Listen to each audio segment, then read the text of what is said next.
Allah tidak mengundang yang mampu, tapi Allah memampukan yang diundang. Masya Allah, kata-kata hari ini. Kata hari ini nggak? Jadi aku tuh kadang-kadang suka mikir ya, misalnya kayak aku nabung untuk traveling ke sana kemari, kenapa nggak aku travelingnya ke Baitullah gitu.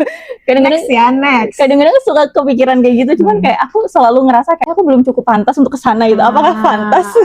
Pantas. Kayaknya nggak pantas gitu loh. Hai, aku Wiwi. Aku Anggrek. Kami mau review buku. Jadi aku habis baca buku Rumah karya J.S. Kairen. Nah, tadinya tuh aku kira ini novel family karena judulnya Rumah ya, kayak rumah gitu. Tapi ternyata pas aku baca ternyata enggak, novel religi gitu. Jadi aku kira novel family, tapi justru ini novel tentang religi. Nah, awal baca buku ini tuh kayak kesel gitu loh, Kak Anggrek, karena si tokoh utamanya namanya Ria, ini tuh sangat sombong. Sangat sombong. Kenapa bisa sombong? Karena dia tuh berprofesi sebagai luxury travel planner, yang mana dia tuh kayak ngurus perjalanan trip. Tripnya tuh bukan kayak trip kita yang biasa yang murah-murah itu, bukan, tapi ini tuh trip yang luxury. Tapi luxury-nya tuh bukan cuma mewah doang, tapi juga aneh-aneh. Iya, aneh-anehnya tuh karena menarik. Betul, karena kayak ada nih yang minta pesta di hutan Amazon, ada juga yang minta naik ke bulan, gitu-gitu lah, pokoknya yang aneh-aneh lah. Nah, dia bisa melakukan semuanya karena dia punya uang yang banyak. Karena emang bayarnya mahal ya, Bun. Iya, luxury lah. Iya, gitu. Luxury lah. Nah, karena dia tuh suka traveling nih, makanya aku mau ngobrol sama Kak Anggrek nih. Kenapa aku bisa bilang ini novel religi? Karena dia tuh dapat klien ya untuk ngurus pernikahan kakaknya di Arab sambil umroh. Oh, sambil ibadah. Iya, sambil ibadah umroh. Jadi dia nikah di sana. Iya, sekalian ada umrohnya. Nah, pas umroh itu dia mau nggak mau harus ikut umroh gitu loh. Padahal nggak niat tuh dia cuman mau ngurusin aja. Betul. Padahal dia tuh menganggap dirinya tuh pribadi yang sangat berdosa gitu loh. Sangat berdosa, dia udah nggak pernah sholat gini. Padahal dia lulusan pesantren. Nah, ngelihat ini ya, aku juga suka traveling ya. Terus si Ria kan juga travel plan, dia sangat passionate lah sama profesinya. Nah, Bu Anggrek juga sangat passionate, sangat suka banget traveling. Nah, aku penasaran banget nih Kak Anggrek, kenapa, apa yang bikin Kak Anggrek tuh suka traveling? Apa yang membuat suka traveling? Iya. Karena memang mungkin tiap orang pasti beda-beda kepuasannya. Tapi salah satunya aku tuh sukanya traveling karena memang kayak pertama seru, terus traveling tuh suka ketemu hal-hal baru, terus udah gitu. Nah pasti tujuannya juga kan, maksudnya mau traveling kemana gitu. Dan fun fact, aku kemarin juga baru ada baca konten ya, kayak artikel gitu. Sebenarnya ternyata ada di kontennya Quran Review. Ini aku sambil bacain aja kali ya, tipis-tipis. Boleh. Jadi ternyata itu di Al-Quran aja tuh Allah suruh kita jalan-jalan. Oh, ada perintahnya ya. Dan itu ternyata ada di surat Al-Mulk 15. Jadi yang sebenarnya kalau traveling itu adalah bentuk lain tadabbur yang difasilitasi oleh Allah nih, di kontennya dia ada kalimat seperti itu. Dan ternyata di Al-Mulk 15 itu yang terjemahannya ada, dialah yang menjadikan bumi untuk kamu dalam keadaan mudah dimanfaatkan. Maka jelajahilah segala penjurunya dan makanlah sebagian dari rezekinya. Jadi kita disuruh jalan-jalan sebenarnya loh guys. Disuruh jalan-jalan loh guys, jangan di rumah aja gitu yang mageran-mageran mana. Jadi Allah sudah mendesain bumi kita ini buat gampang diinjak dan dijelajahi. Jadi kenapa kita masih terus di rumah aja? Tuh, gitu, kenapa di rumah aja? Kan udah nggak COVID.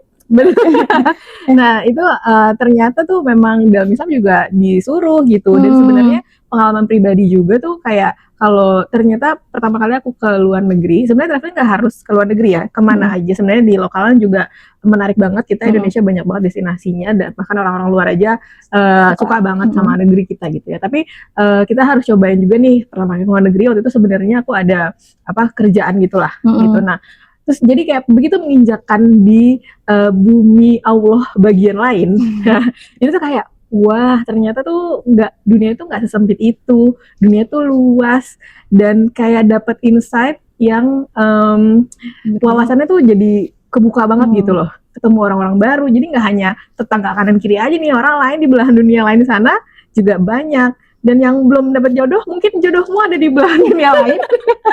We never know ya. Gitu. Jadi dan menariknya juga ada di slide terakhir dari konten Quran Review itu, nih aku bacain ya, Wik. Boleh Kak. Berjalanlah di muka bumi dan kembalilah dengan impian yang lebih kuat.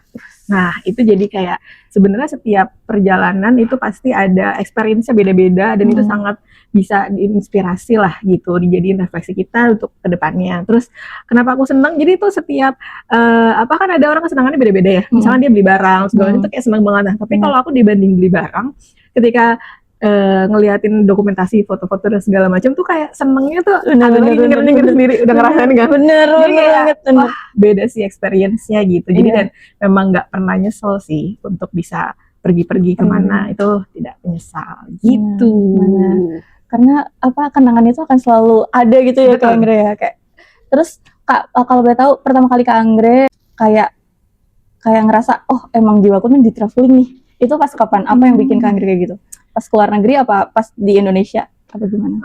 Sebenarnya pas di Indonesia juga waktu itu memang kayak ke tempat-tempat yang bagus ya kayak pertama kali yang benar-benar ke alam sih ternyata aku suka alam terus udah gitu kan ada banyak bilang pilih anak gunung anak pantai gitu nah kebetulan aku tuh gunung karena nggak suka panas dan salah satunya yang benar-benar kayak waktu ke Bromo, wah itu bagus banget waktu ke sunrise-nya itu tuh kayak Masya Allah kok bisa kayak gini gitu. Kayak lukisan ya kan? Bener, dan itu benar-benar nyata banget dan bahkan lebih indah yang di mata. Kadang di kamera aja kan udah bagus. Tapi di mana tuh benar-benar tidak bisa ternilai. Gitu. Salah satu impian yang belum tercapai sih emang naik gunung sih. Cuman ya udah Gunung Bromo udah oke lah ya, meskipun naik jeep gitu kan. Yang penting gunung. Nah, menanjak naik kuda juga pernah. Iya benar. Gitu. Itu kayak itu bagus banget sih dan pas ada kesempatan keluar negeri, itu kayak lebih lagi beyond gitu ternyata wah, memang ada dunia lain yang kita bisa harus kunjungi gitu. Karena itu jujur keluar negeri tuh kayak apa ya? Oke mungkin di Indonesia bagus ya, cuman kayak ketika kita first time kita menginjakan kaki di negara orang tuh kayak beda aja kan gitu kayak emang beda ya? Susah dijelasin pokoknya beda deh meskipun aku cuma ke Malaysia doang ya, tapi itu pun aku juga kayaknya ke China terus itu emang sempet transit di Malaysia juga kan jadi memang ya itu maksudnya emang pasti ada pengalaman yang beda dan kayak emang udaranya beda tuh bukan yang membandingkan di sini lebih jelek atau lebih bagus di sana segala macam ya cuman maksudnya emang ada vibes-nya feel-nya emang beda aja gitu kulturnya cuacanya suhunya dan segala macam yang mainnya kurang jauh, nah coba main yang jauh deh.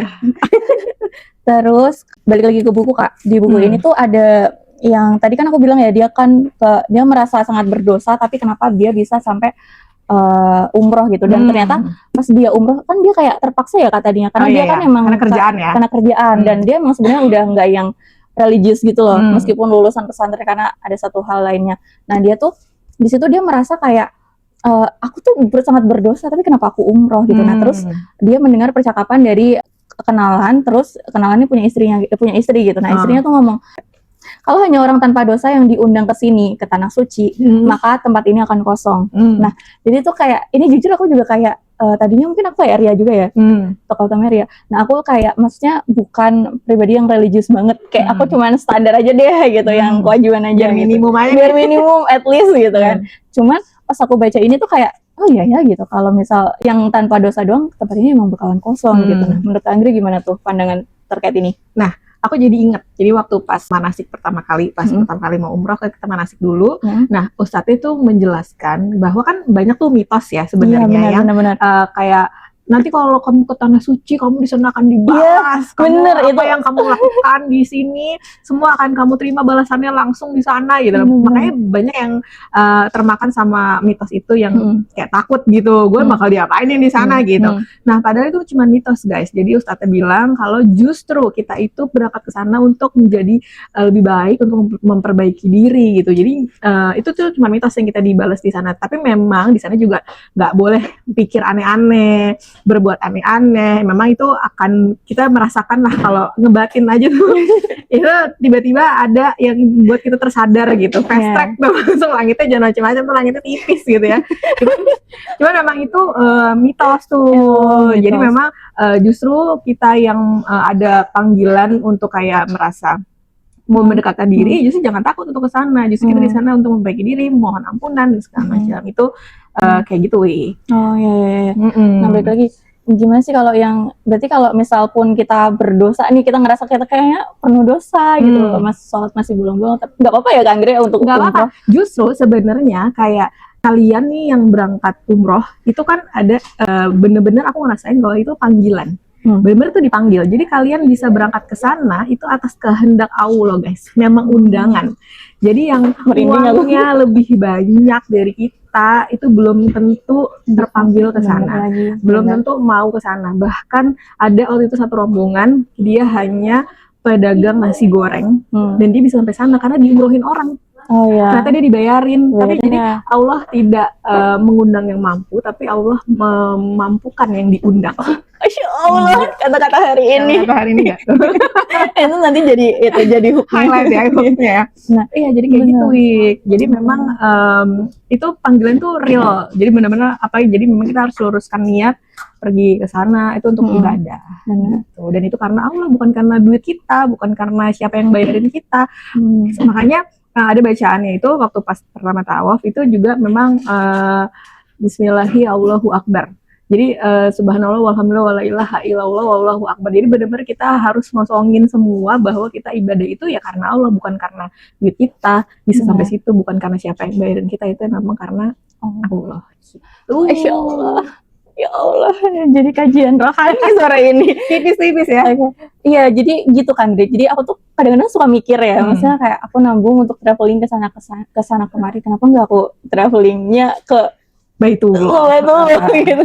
Kadang-kadang suka kepikiran kayak gitu, cuman kayak aku selalu ngerasa kayak kayaknya aku belum cukup mampu, maksudnya mampu dari segi bukan segi duit ya mungkin ya, maksudnya kayak aku belum cukup pantas untuk kesana gitu. Apakah pantas? Pantas. Kayaknya nggak pantas gitu loh. Kayak ngerasa kapan, makanya pas Ria ngomong itu, aku juga kayak ngerasa relate juga meskipun kayak mungkin dosa dia nggak sebanyak dosa aku mungkin. Gimana ya? Pokoknya intinya relate ya sama perasaan dia yang kayak aku sangat berdosa tapi aku umroh gitu, kayak emang boleh ya umroh gitu, kayak gitu meskipun ya tahu itu wajib sih, cuman kayak ngerasa nggak pantas aja gitu loh Kak. Gitu. Iya. Makanya jangan takut guys, di sana nggak akan langsung dibalas, itu hanya mitos. Yang penting adalah luruskan niat, sucikan hati. Betul. Nah, aku mau dong tips dari Kak Andre untuk gimana caranya traveling tuh nyaman. Yang paling penting itu memang harus nomor satu itu kita riset. Oh ya, riset. Jadi apapun tujuannya ke negara mana, ke tempat mana, itu pasti harus riset karena kan itu pasti ada perbedaan culture, terus perbedaan cuaca, sebasic itulah gitu. Ya, terus udah gitu, apalagi benar-benar di sana transportasi seperti apa gitu, kebiasaannya pasti beda. Nah itu harus banget riset sekecil apapun. Jadi persiapan sih semua destinasi itu benar-benar di di list. Karena kalau aku juga salah satu tipsnya paling gampang tuh buka Google Maps tuh biasanya aku semua aku cari di situ, aku save-savein tuh. Bahkan bisa sampai nge-savein pilihan tripnya sama rutenya mau naik apa dan segala macam. Jadi waktu pas ke Jepang itu juga memudahkan sekali tuh mau naik transfer yang mana. Jadi semua sekarang udah serba canggih. Nah itu benar-benar harus riset sekecil apapun, dan kita juga harus persiapan pasti persiapan ya obat-obat kayak gitu-gitu juga, persiapan pribadi itu juga bisa. Itu benar-benar wajib banget. Sama riset lah yang kondisi kita tuh di sana negara itu apa. Oke, riset. Nah, biasanya kalau aku kan juga pernah sering traveling tapi masih lokal ya Kak Andre. Nah, cuman aku biasanya risetnya di TikTok. Nah, kalau Kak Andre di mana biasanya? Sama, jadi TikTok juga salah satunya, tapi ada negara-negara yang kalau misalkan kita pas di sana tuh algoritma TikToknya berubah gitu. Jadi lebih baik benar-benar lebih memudahkan, apalagi tuh kalau misalnya kita ke sana kadang suka lost internet kan. Jadi lebih baik ada cadangan plan itu ditulis. Jadi ada satu buku kecil yang aku benar-benar poin-poinnya aku mau kemana, yang benar-benar penting-pentingnya. Jadi kalau ketika darurat nggak bisa buka HP atau lowbat, nah itu kita masih punya cadangan tuh di situ. Terus kalau misalnya tiket pesawat dan hotel segala macam, kadang orang paperless gitu ya. Cuman benar-benar satu tips ini mendingan di print deh. Jadi kalau suatu kejadian HP kenapa-napa atau lowbat segala macam, kita tetap punya si print outnya itu. Jadi udah tenang tuh. Jadi memang segala persiapan sekecil apapun harus kita siapin. Oh iya lagi Kak, aku waktu itu aku print sih. Nah, sebenarnya ya Kak, yang sering banget terjadi aku dan teman-teman aku adalah paspor. Jadi kayak kadang suka kayak paspor di mana ya, paspor di mana ya. Nah itu gimana sih tipsnya? Tipsnya, jadi kalau ke traveling manapun, jadi apalagi kalau ke luar negeri itu paspor adalah nyawa kita. Iya bener banget. Makanya kayak kadang kayak kita nggak ngeliat aja kayak paspor di mana ya, Iya, mana ya gitu. Dijaga jangan sampai kelipet dan segala macam kan. Terus dari gitu aku sih biasanya selalu pakai tas itu yang kecil. Jadi benar-benar di situ cuma yang penting-penting aja dan itu nggak boleh lepas dari badan kita. Selalu di mana selalu di situ. Jadi makanya aku udah kebiasaan pakai tas yang lebih kecil ukurannya yang memang bisa di depan posisinya. Karena kalau di belakang kan takut kecopetan di mana-mana ada aja ya orang jahat. Bahkan di Tanah Suci pun ada. Mungkin kita bahas ya, Wek. Nah, itu emang tipsnya itu harus kecil itu yang paspor harus ada di situ. Bahkan kalau kalian keluar itu either memang taruh di brankas hotel, tapi kalau aku sih nggak pernah ya. Maksudnya karena takut itu tanggung jawab kita pasti selalu dibawa kemana-mana. Tapi kalau pas ikut travel, pas umroh sih itu paspor dijagain sama agent travelnya, jadi memang tanggung jawab mereka. Jadi kita fokus ibadah. Tapi kalau ke negara-negara lain itu jangan sampai lepas dari badan kita deh. Bener, karena itu nyawa. Sering banget terjadi kayak gitu. Satu lagi Kak, jadi ketika di Tanah Suci si Arya ini tuh kan tadinya dia sebenarnya kan terpaksa ya, tapi tiba-tiba waktu di Tanah Suci dia tuh kayak dia nggak tahu kenapa, mungkin dia kembali pulang gitu. Dia ngerasa pulang. Jadi rumah yang dia rumah di sini yang dimaksud di buku ini adalah rumah dari sang segala pemilik rumah, yaitu Allah Subhanahu wa taala. Nah, jadi ketika dia sampai ke Tanah Suci, dia tuh kayak benar-benar ngerasa pulang gitu loh, dan dia kan sebenarnya ada masalah sama orang tuanya ya, kayak berseteru gitulah. Nah, dia tuh tiba-tiba di situ kayak setiap langkahnya dia tuh kayak tiba-tiba kayak ada terbesit bayangan gitu. Yang ditunjukin gitu lah. Ditunjukin, bener ditunjukin. Terbayang. Bener kebayang kayak mamahnya kenapa bisa kayak gitu, papanya kenapa bisa kayak gitu, kakaknya kenapa bisa kayak gitu. Terus ada quotes yang paling aku inget banget, kan dia kayak benci banget sama orang tuanya, terutama mamahnya ya. Ada yang aku highlight banget adalah harusnya aku memandang ibu sebagai seorang perempuan juga, karena ada banyak sekali hal yang terenggut ketika dia menjadi ibu. Jadi kayak gitu.